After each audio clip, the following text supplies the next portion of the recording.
हमें तो अपनों ने लूटा गैरों में कहाँ गम था, दम था।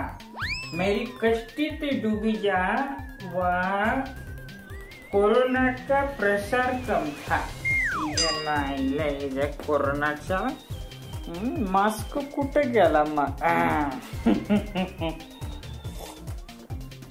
मास्क इथे दीदी, मास्क पण चायना सारखंच आहे काय? क्वालिटीच नाही। आता या कोरोनाच्या आईचं कोरोनाच्या किरडीचा बांबू मोडला, हे मला कोरोनाला बोलायचं आहे।